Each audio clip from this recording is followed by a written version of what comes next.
Hi guys, good evening. Slice tayo ng nag-ihaw ako ng pork chop. Pero nag-ihaw ako guys, dito lang hindi sa uling. So request ng boss kong si Jose.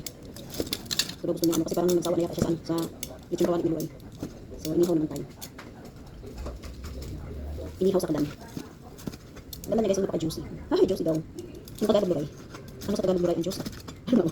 English pa. Tapos Tagalog din alam. Okay. Ang sarap nito kung, sarap na nito lalo kung meron siyang pipino. Sabi ng boss kong lalaki, marami daw.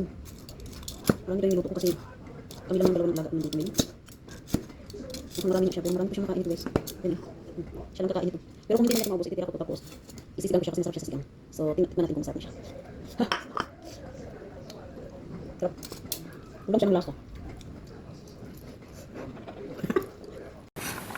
Hello guys, kain na tayo. Ito na yung aking niluto kaninang ano. So, ito pala yung sobra kanina ni ni Jose. O, di ba? Sabi ko sa inyo, ang dami talaga niyang nakakain. So, may sobra.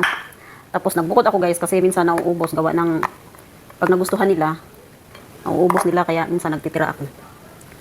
Tapos, sausawan ko suka. Ay. And syempre, yung aking black rice kasi nakasaing na ako.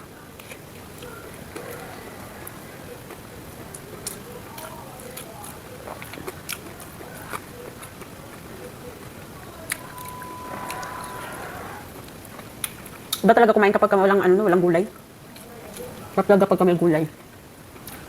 May sobra pa ako kanina yung niluto kong kaldereta. Ay!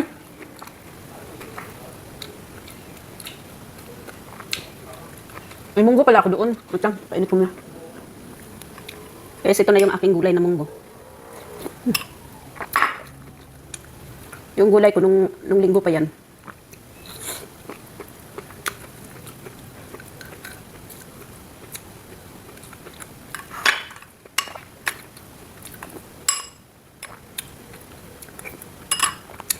Ay, Lunes pala. Nung tanghalian, tira ko nung tanghalian.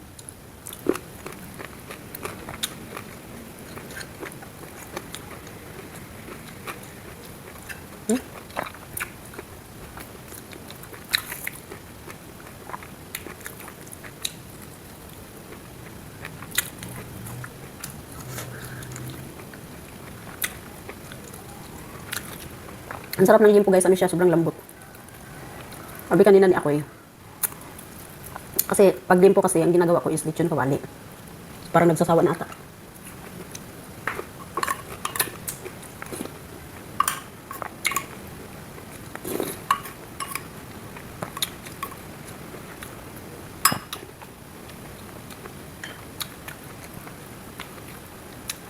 Sabi ko sa kanya, parang sunod-sunod ka ng karne.